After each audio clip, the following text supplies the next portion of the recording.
listening to Affect Autism, where affect is the #1 tool we use in supporting child development through playful interactions. We Chose Play is a new series documenting my family's floor time journey. You can see the preview on YouTube, and you can register to watch the extended trailer for free at affectautism.com/play, or just go to wechoseplay.com. With each episode, you'll glean insights, tips, and reflections, what I learned and what I know now that I would tell myself back then along the way. I hope it will support caregivers in their floor time experience. We chose play. We have joy every day. Welcome, listeners, viewers, readers. I am Daria Brown, and this is Affect Autism. And this week I have a new guest, Autistic Self-Advocate Turrell Burgess, who is the Executive Assistant and Diversity Advisor to the International Council on Development and Learning since late last year. He also presented at the 2021 ICDL DIRFloortime Conference last November about his story and his book that he wrote called What's with the New Kid? My Autism, My Story. Welcome, Turrell. Thank you. Thank you for having me. Well, it's great to finally speak with you on the podcast and introduce you to the DIRFloortime world. Today, we'll talk about your experience, and we'll talk about your book and why you wrote it and about the book. And then we'll talk about what brought you to ICDL and what your plans are going forward and how you plan on making an impact in the world with ICDL. So, thank you so much. And why don't we start with your story, growing up autistic, and what was the experience like that led you to want to write the book? And maybe you can hold up the book. Okay. This is the book, What's with the New Kid? My Autism, My Story. And if you could tell, yep, that's me. That's 10-year-old me on the back of the book, front of the book cover. And really, the inspiration came about a couple years ago. I was a couple of years removed from graduating college because I went to college and I got a communications degree. And after graduating college, I decided, you know what, I want to do something to also send a message for those who are on the spectrum. Because look, when I was younger, specifically when I was 3 years old, my parents, they were advised by a doctor that I would be lucky enough to even finish high school. But not only did I finish high school, I also graduated college, like I mentioned, and I even graduated with honors. Yeah, not only did I graduate college, I ended up starting my own business, which is called Timar Publishing. It's a nonprofit organization. And my book and my business actually drew the attention of Jeff Gunzel, who is the CEO here at ICDL. He was the one that noticed my book and he wanted to speak to me about doing a live reading here at ICDL. And that's how I ended up getting the job, actually. So, and I've been here ever since, and I'm loving every minute of it. That's wonderful. And I know at the conference, you actually went through and read the book. I was wondering if, and I put up a screenshot of the book on Amazon. If people want to order it in the blog post, I'll put links to it.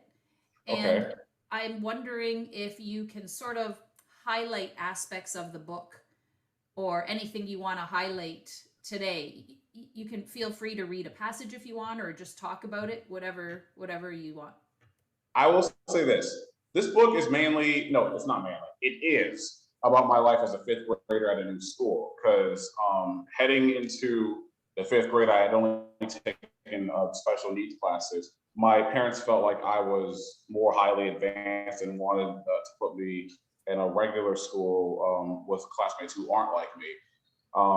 It was hard at first. It was very difficult at first, but I ended up making new friends over the course of the school year. And I even taught them what it's like to live with autism as well. So that same lesson helped me throughout the rest of my school life and moving forward. can you talk about the role that your sister played? Oh, my sister, she's okay. When it comes to my relationship with my sister, like our relationship it's literally inseparable. Like we're a year apart, but we graduated high school the same year. We graduated college the same year because she skipped a grade. And but my sister has always had my back ever since the beginning. You know, she's always supported me in everything that I've done, and I've done the same thing for her. And you know, it's great that not only do you have your siblings supporting you, your family supporting you, but she's been there for me ever since the beginning. And I'm super proud of her too, because now she's in medical school, and there's no doubt in my mind that she's going to be a great neurosurgeon one day. So Amazing. And yep. I imagine maybe you had a lot of influences on her that she probably talks about a lot as well. Actually, I'm glad you mentioned that because I believe it was last year. You know, we were just having a regular conversation, and I would tell her that, but in a nice way, of course. I would tell her how much I envy her because she was just so smart and knew and was always getting like very high grades and stuff like that. But the one thing, but she told me, she said that, Turrell, this whole time I was just trying to be as smart as you, which kind of took me by surprise. I'm like, wait, really? And but then she said, no, it's true. Like, I wish I knew half of the stuff that you know. I mean, because she said, and she even told me that I had a gift that other kids don't have. And that's why I look up to you so much.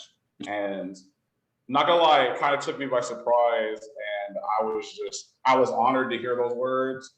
And so my sister even said, Turrell, you know every state capital in the United States and every president who's ever been in the United States. It's the truth, actually. So, you know, I just hearing those words, I was kind of surprised, you know, because my sister, I don't think she's ever gotten a single bad grade, and I would always tell her how smart she is and how much she collects herself and stuff like that. But when I hear the words that, you know, this whole time she's been trying to be as smart as me, not only it took me by surprise, but at the same time, it just lets me know, you know, she's always had my back and she'll always continue to have my back no matter what. So, and so I'm really happy to have my sister I love hearing that because what I want to make sure this podcast is not is, oh, look, here's an autistic person, this poor autistic person who had this diagnosis, who triumphed and succeeded, right? Isn't that often the story that we hear on the news? When we're saying, no, autistics are among us. We're in society. We're just as valuable as everybody else. And everybody has their strengths. Right. I always, and you know what? I've said this before, and I'm going to say it again. People on the spectrum are just as smart, if not smarter, than others realize. And I've made that argument for so many years. I'm still making that argument today.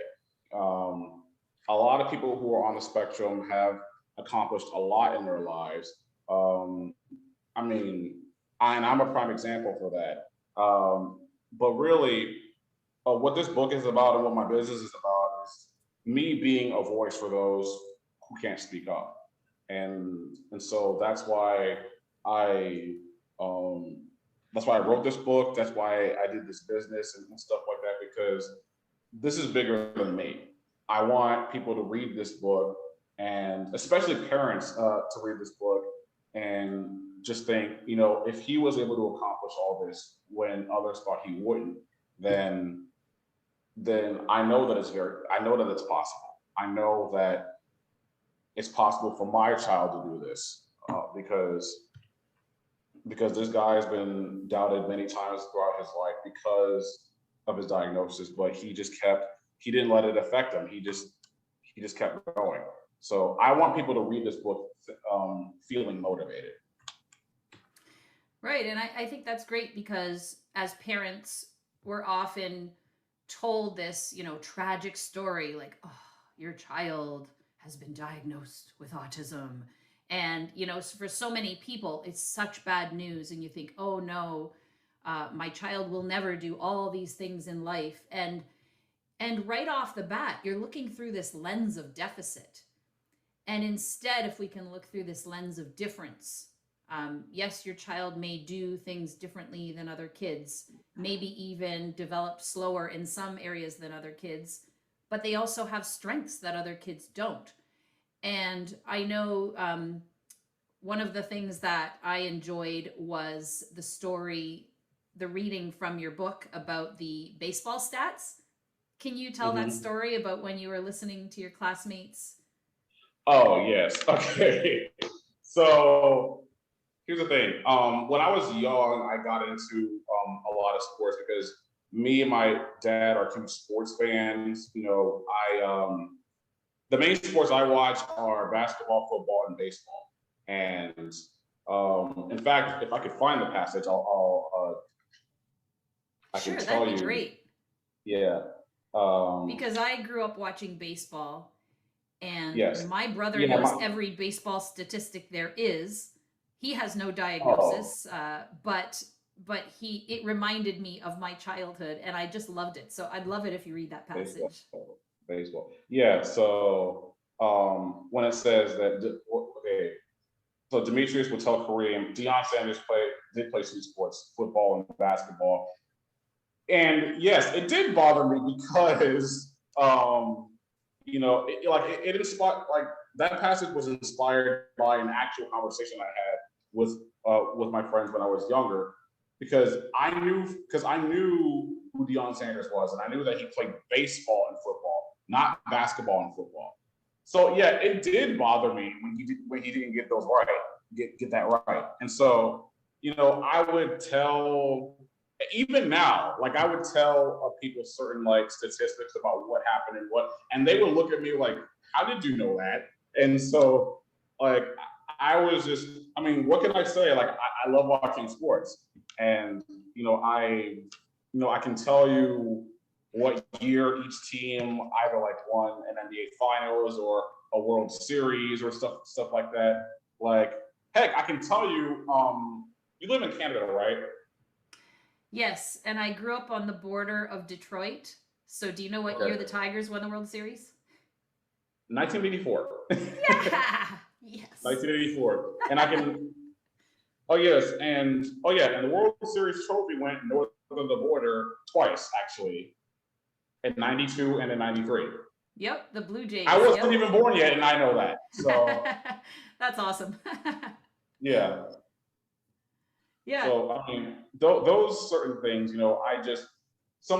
that's what actually helped me make friends, because I can tell them certain things that I know that they didn't even know, and I would just say, what can I say? Like, I know my stuff. I do my research. So,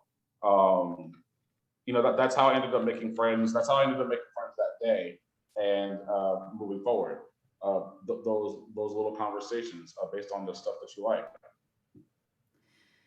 Absolutely. So many autistic kids have incredible memories. My son, as a younger kid, was so into trains, and he knew every type of train. A model train would be going around the track, and he'd see it across the room, and he'd say Hudson or Pacific or whatever type of train based on the steam train's wheel configuration. He knew exactly what type of train it was, and people were always blown away that he knew everything in such detail, but that was his interest, right? He loved it. Right. Now he's into Mario Kart. He can tell you every single Mario Kart character that there is, and there's like hundreds of them. Oh, I can do that too. Probably not as much as him, but I can do that too, because my sister has a Switch, so that's, and I grew up playing the Nintendo 64, so that's how I would know. Well, we use that interest in Mario Kart to fuel his learning in so many ways, whether they're doing math problems at school, basic math problems, because he's right. At a very basic education level, but he's, you know, learning all of these different things and motivated by relating it to Mario Kart characters. Otherwise, you know, he doesn't seem to have interest. And then you relate it to something he likes, and it's a great way to fuel learning. Right. Right. So I'm curious, what did you think about ICDL when you first learned about it and was offered a job? Did you what how much have you learned about DIR floor time, and what resonates with you? Because I imagine that you probably hadn't heard about DIR floor time before working here. That's a great question. And to answer your question, you're absolutely right. I knew nothing about floor time before I got this job. Like I said, when my book first released, one of the first people to reach out to me about the book was Jeff. He's my boss. He's currently the CEO here at ICDL. And at first, we were meeting about possibly doing a live reading. But then, apparently, I don't know what I said, but apparently, because here's the thing, I like to talk a lot and give a lot of information. So I guess that day, apparently I impressed Jeff so much that I ended up getting a job here at ICDL. It was, I didn't know what my role was at the beginning because I was working part-time at the time. But, you know, over time, you know, I even took a course, DIR 101, and that was my introduction to floor time. And so, you know, I would see like different videos about parents and their children with autism and how they would help their children with these basic lessons and help them like navigate throughout the day. And so the more I learned about floor time, the more I became more invested in it, because I realized, you know, this company basically has the same values that I have, because as someone who is on the spectrum, you know, the autism community means a lot to me. So knowing that this company has the same values that I have truly put a smile on my face. And so, you know, back in December, when I was moved to full time, you know, I basically became Jeff's right-hand man. So basically, I was tasked with, you know, creating certain courses for future parents and learners who want to learn more about floor time and autism as well. And actually, my role involves a lot of different things. So, like, if I could, I would name every single thing that I do, but it's gonna take a while. So I'll just say that, you know, I'm a lot more involved now with ICDL than I was at the beginning. And to think that this all started because I decided to release my book to the world, and that book and it introduced me to Jeff, and that's how I ended up here. And I remember you talked about an experience that you had that really stuck with me, and that was the experience of being. I'll let you tell the experience, but do you know which one I talk about? Where you have that one memory of that one teacher did that one thing to you? Yes. Okay. So I believe I was 7 or 8. I believe it was one of those ages, or is it 9? I can't remember. I think it was 7 or 8. Anyway, so that day, look, when I was a kid, I was a little tough to handle. Okay. But I remember that day specifically because I don't know what happened that caused this, but I was acting out a bit, and they put me in timeout, but in a way that, like, they grabbed me and dragged me over to the timeout spot, and I was completely shook. And they were wondering why I was crying because, you know, I was being dragged over there, and I didn't know how to react because it was traumatizing for me. And, you know, I mean, I may be a fully grown adult now, but but I remember that clearly because I was just like, in my mind, I'm like, what did I do to deserve like getting dragged by the arm and dragged over there? I was completely at a loss for words and stuff like that. But if there's one thing about me is that I'm not a person who holds grudges. And like I never hold grudges because I feel like, as you get older, you tend to learn from these things. And, you know, and I think like recently, I think it was like a few years ago, I actually tried getting in contact with that school, basically thanking them for making me the man that I am today.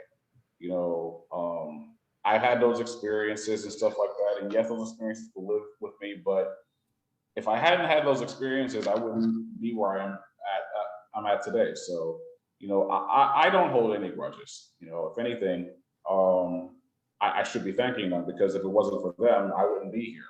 So, a lot of people have helped me along this road, and really it started at that school. Will that experience live with me forever? Yes, but I'm not the type of person that likes to hold grudges. I just move on and think of a better way to better myself. That's wonderful because we hear from so many autistic self-advocates that they do carry trauma from having severe behavioral punishments growing up and um, you know a variety of different situations.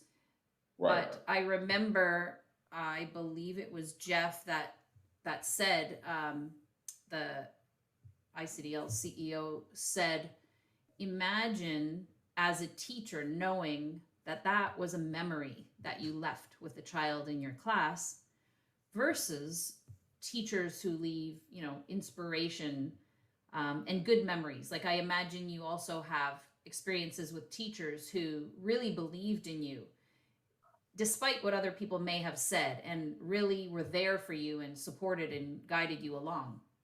Right. And I definitely have those type of people, mainly starting with, by the way, that school that I mentioned, it's called Sawtell Learning Center. I don't know if they're still there now, but that's where I went when I was younger. The thing is, it was a 30-minute commute because I lived in the cities in New Jersey. It was in a town called Paramus, New Jersey. It was a 30-minute drive from my house. And so I didn't really know what to do heading into that, but I just, as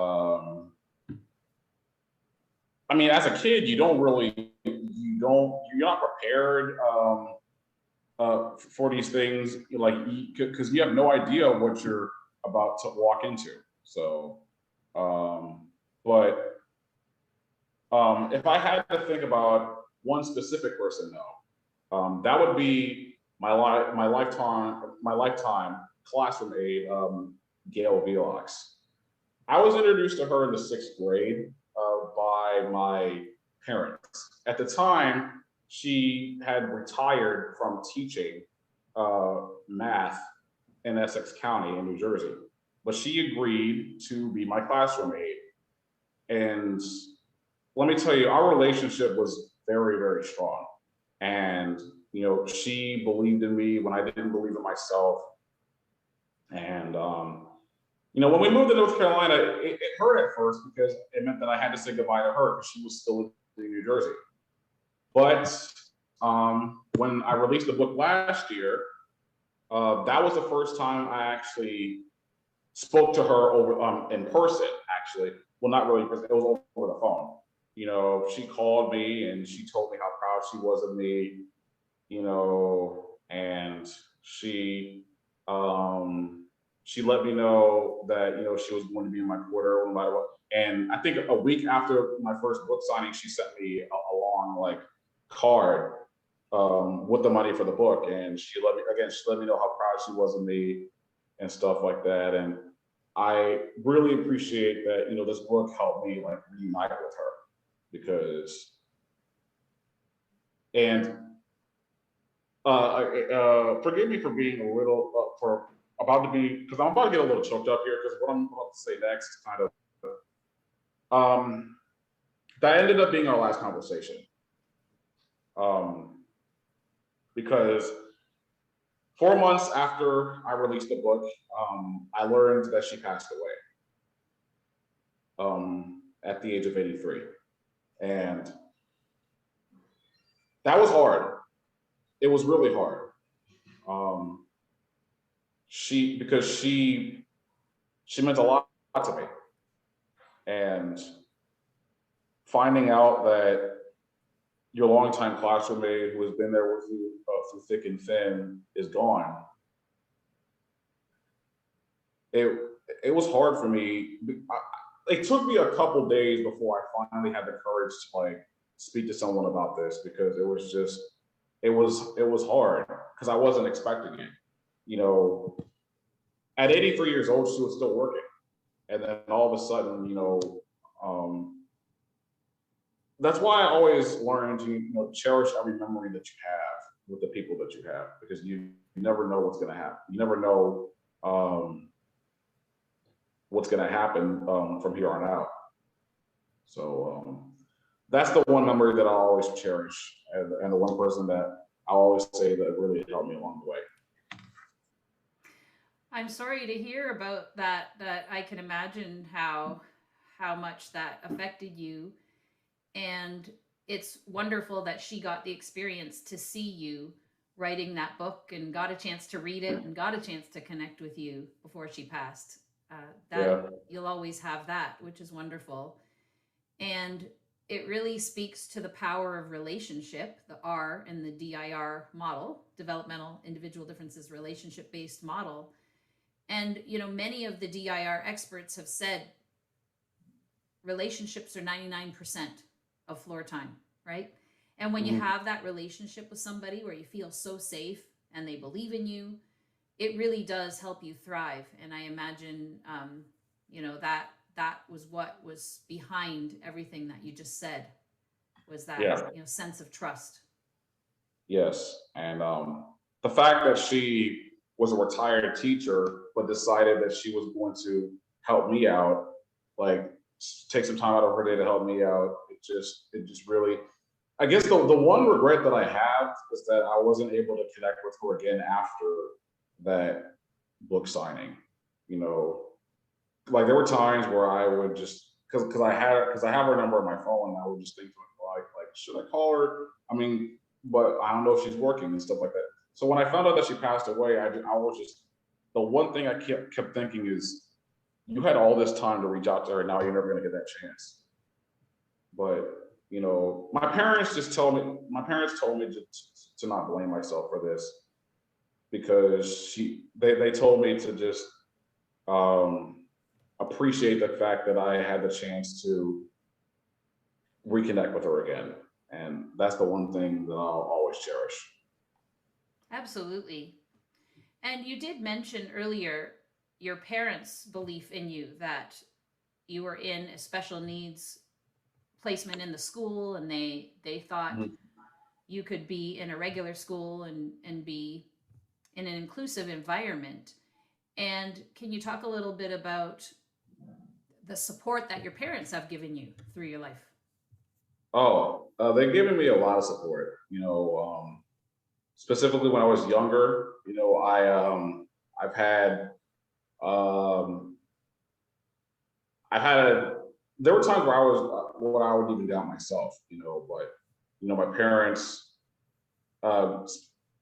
especially my mom, she would always remind me that, when I was younger, the doctors wouldn't think that I would be able to do what I'm doing right now, but she knew better, and she believed that I would be more than capable of what others thought I would be today. So, and my dad would always teach me about accountability, and so I think those lessons like really helped me, especially now, being all grown up and living on my own and doing my own thing. It just it really helps out right now. specifically. So again, all I can say is, I'm really lucky and thankful that I got to experience all this stuff, because again, it really helped me get to where I am today. And I'm super thankful that my parents helped me along this road as well.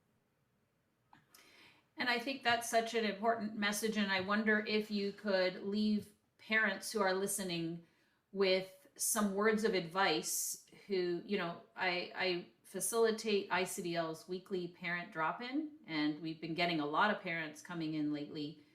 And it ranges from parents of 2 and 3 year olds who have just been diagnosed, and they're sort of in a frenzy trying to figure out, what kinds of therapies do I need to get my child?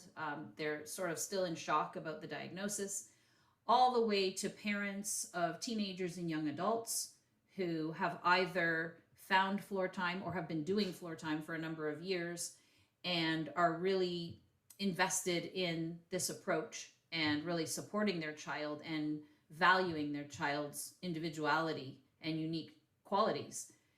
And parents are all on different places in their journey, and they're always worried about their child's well-being. Mm-hmm. So while you can't speak for every autistic person, you can sort of generalize maybe a few words of advice for parents who are on their journey based on your own story. All right.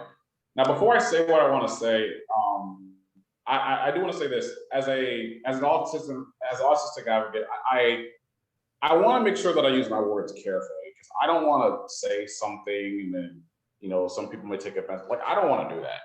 All right, like that's not me, and so I don't want people to take my words for something else, because that's really not what I'm doing. I'm just giving you some very encouraging advice. So here's my advice. I know it's very overwhelming and scary at first. I get it. My parents get it. My family gets it. Like, we all get it. And especially if you hear the doctor tell you certain things that will make you worry even more. But the one thing I want to tell you is that who's going to determine your child's future? Your doctor, you, or your child. Really, it comes down to you and your child. You guys are the ones that will decide your child's future, not a doctor. Yes, the doctor may be very accomplished in what they're doing, but if anyone knows your child better than anybody, it's you.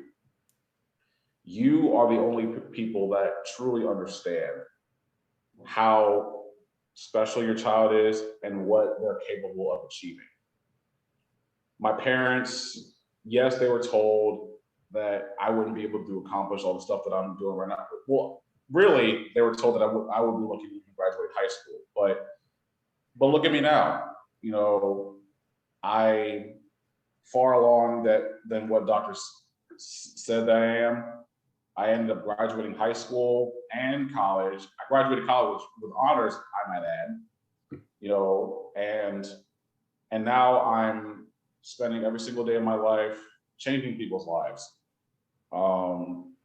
Because I went through that experience, because I went down that road.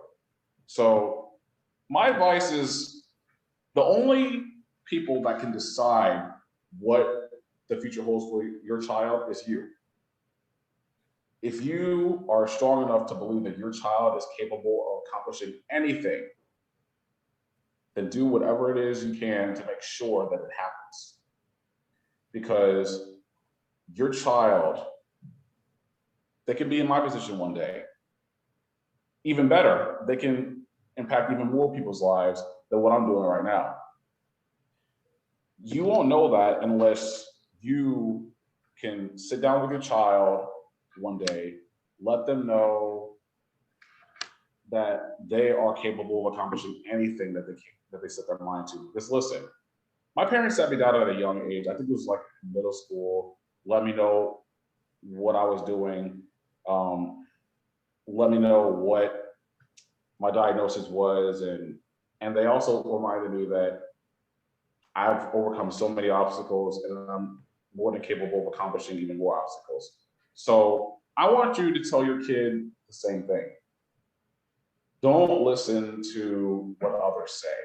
You know, if others say that they aren't able to accomplish anything, don't listen to them. Okay? Because again, you guys are the ones that will decide what the future of your child holds.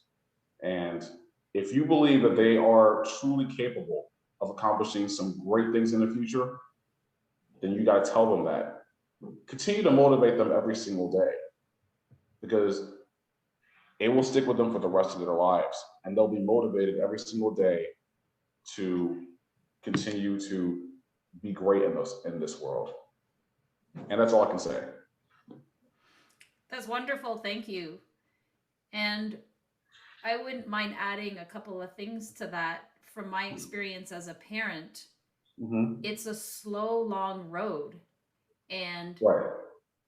you know, me, I think being neurodivergent myself, although I'm not sure, you know, what it falls under, if there's any diagnosis or not to be had, I tend to look ahead and think about every possible thing and then get overwhelmed, right? Like Right. being not maybe necessarily overly outwardly anxious about everything, but always in my head worried about everything and sort of trying to plan for everything. And I think I've learned that that's too much. Focus on the day and that's in front of you right now and sort of have faith that the process will work. And so people on their floor time journey um, need to know that you may not be able to see that potential in your child right now, but you can have faith that it's going to be there and it's going to come with the process. And, you know, the person who really helped me see that was Dr. Gil Tippy, who also, you know, definitely works with ICDL's DIR Institute. And, you know, he was the clinical director of the Rebecca School for years. He's been on my podcast many times. You Right. know, he looked at my child and he said, the sky's the limit for him.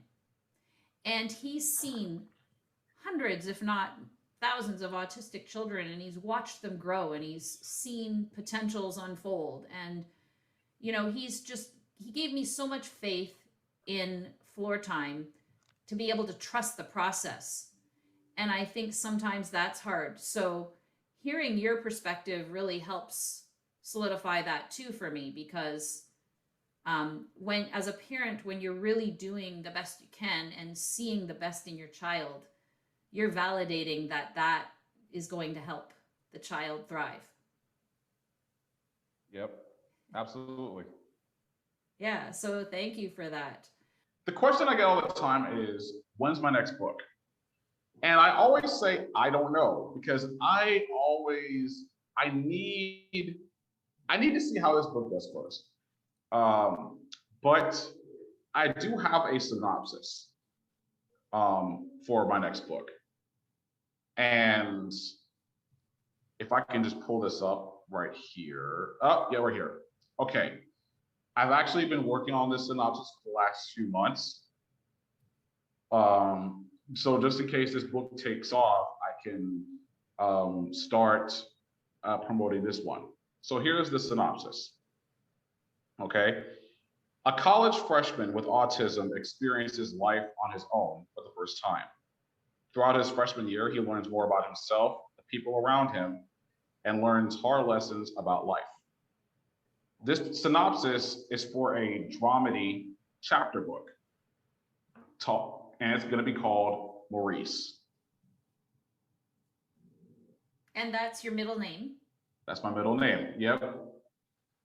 But it's about it's kind of sort of, it's a semi autobiographical dramedy. It's kind of based on my life as a freshman in high school. I mean, in college, kind of not.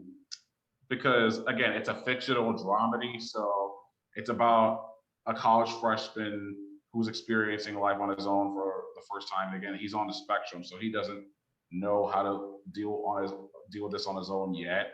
But throughout the book, he learns a lot of lessons, and there's going to be comedic moments, there's going to be dramatic moments, and I don't know if well, I'm not going to tell you what's in the book, but there are some moments where they're like, it might make you cry. I don't know, but but that's my synopsis for now.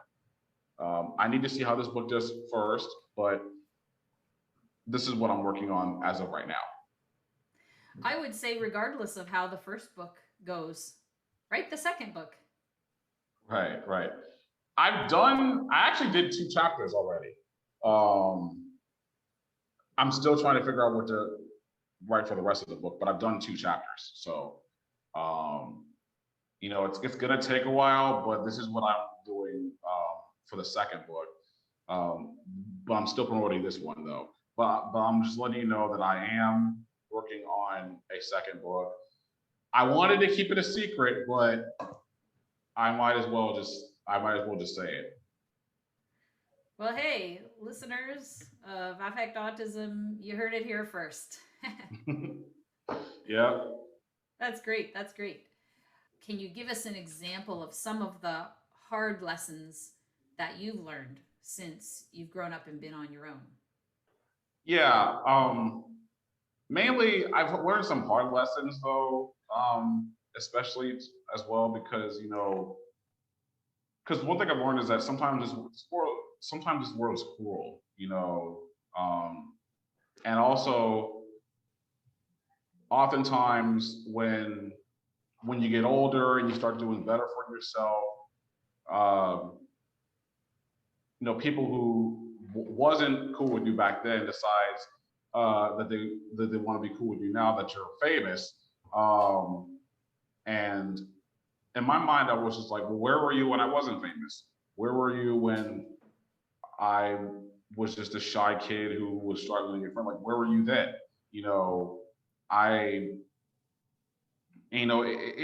It's very unfortunate because I always give people the benefit of the doubt, but my grandparents would always tell me that sometimes if you give too many people the benefit of the doubt, they're going to use that to take advantage of you. So, and like I said before, I'm not the type of person that holds grudges, but I'm also the type of person that doesn't like to be taken advantage of. So, yes, it's great to be kind to the world and on all that, but you also have to be careful of your surroundings because you have no idea who you're interacting with. Because some people truly want what's best for you, and there's going to be some people that will use what you're doing for their own gain, which is unfortunate because there are people out there who do want to help you and do want you to succeed, and and it's unfortunate, but those are the lessons that you have to learn to get through every single day. Right. I'm curious, Turrell, if you're interested in sharing. We talk about the I in DIR as individual differences, Mm-hmm. which includes, family experiences, culture, and personality traits, whatever, but mainly the sensory processing profile. And are there things you've learned about yourself growing up, about your sensory system, that has really helped you cope with the way you interact with the world? Yes. And the thing is, when I was younger, I didn't even notice. My parents were the ones that noticed it. But also, I still have this issue today where you talk to yourself a lot, and you can't help it. But I mean, it's just like you don't know why you're doing it, but you just can't help it. I still deal with that, and oftentimes, especially now, when you get older, you look back and you just think like, why was I doing that when I was? Because listen, I talked to myself a lot when I was younger, and I still do that now. But oftentimes, sometimes I would make myself look silly, and I don't want to do that. But you know, when you get older, and you know, when I got older, I got to actually reconnect with people that I went to middle school with, high school with. But the one thing they would tell me is they would remind me how nice I was and how much that I've impacted their lives. And I would be like, really?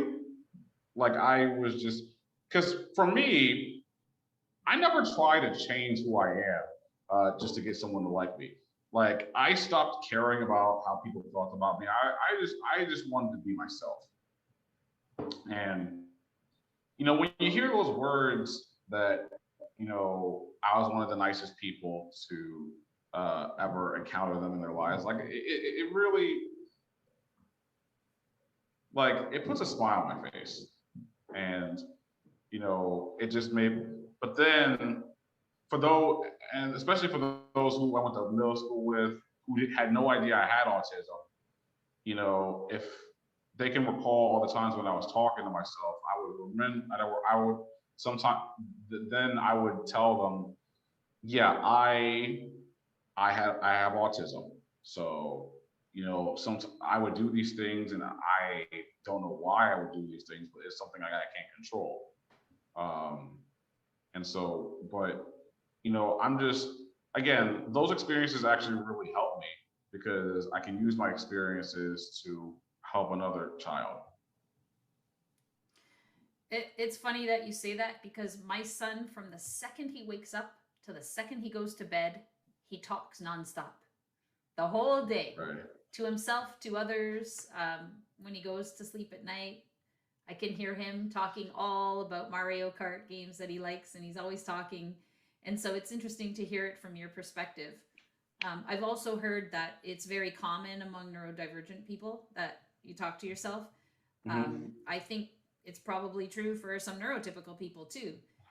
But what about movement? Were you one of those little kids that couldn't sit still and was constantly moving, or were you more of a calm child? Yeah, I was definitely the former.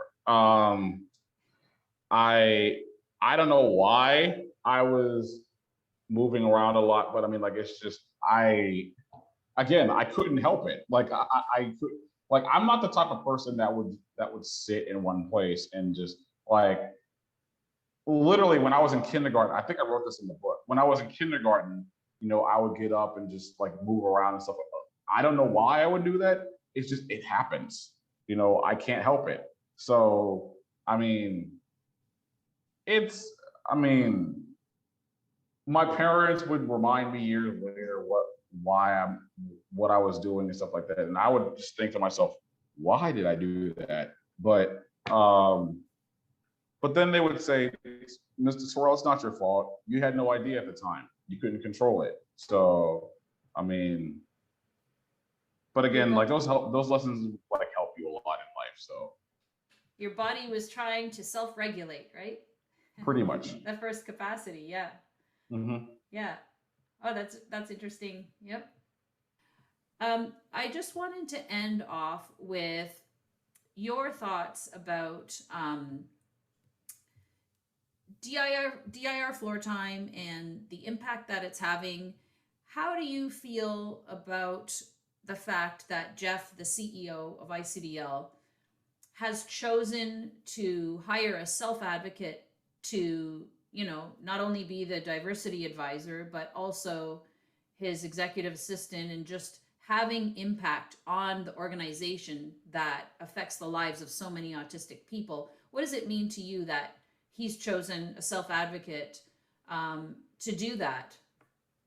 Well, first of all, I was honored when Jeff decided to hire me to ICDL in the first place. But when he decided to give me this role, it made me even more honored, you know, because now I realize that I have a great responsibility to not only continue to live up to what I'm already doing right now, but to continue to be the voice of people who are on the spectrum, while also um, giving parents an opportunity to learn more about floor-time and how our services can really help them and their child. And so when Jeff decided to take a chance and hire me, it actually it meant a lot, because it made me realize that, you know, I am doing something right, am I? And that's really all I've ever thought about in my life, is that, am I doing the right thing? Am I doing all the things necessary to make sure that this certain thing happens? That's what I think about all the time. So when Jeff decided to give me that chance and hire me to ICDL, I made it my personal mission to make sure that I don't let anybody down. And I want to make sure that I continue to live up to ICDL standards, and also give kids and parents of those kids a reason to check out ICDL because of this. So I'm really honored that Jeff decided to take that chance on me, and I'm super thankful that I'm still here at ICDL because of it. That's great. And I think I should add that ICDL also wants to live up to your standards as well. You know, hiring self-advocates, having Emil Kaus, another self-advocate, as a board member and advisor, you know, working with the Autistic Self-Advocacy Network, having new courses taught by self-advocates. I think it's really an important part of ICDL going forward. And so having your perspective is just essential to making sure that the training ICDL provides to practitioners is really in line with those values that you said you agree with so well. So it is exciting. And will we be able to expect another conference presentation from you this coming fall? Well, if Jeff allows me to do it, then I'm all in. Of course he will. I guess that means start thinking of your topic, and Right. it's going to be announced very soon. Maybe by the time this podcast airs, the ICDL 2022 conference will have been announced. If not, it'll be very, very soon. So Gotcha. thank you so much, Turrell, for taking the time to speak to the listeners of the Thank you. podcast. And it's great getting to know you a little bit more each time we talk. And everybody can check out affectautism.com, and you can look up Turrell, Turrell, and you'll see the blog post with links to his book and other things we talked about. And keep your eyes open for his conference presentation coming up in a few months. I really, really enjoyed this interview, and I loved answering your questions. And but really, I really enjoyed the fact that I got to know you better and the audience better. So thank you. Thank you. Thanks, Turrell. Until next time, here's to choosing play and experiencing joy every day. If you're a caregiver looking to implement your own floor time approach, please see the Parents menu at ICDL.com, the Interdisciplinary Council on Development and Learning, for the virtual floor time consultations for parents. There you can schedule an appointment, look at the virtual DIR home program services, and see the weekly parent support meetings registration. We aim to help you implement the developmental individual differences relationship-based model at home, taking into account where your child is developmentally and their individual sensory processing differences within your safe and nurturing relationship to promote and support their developmental potential.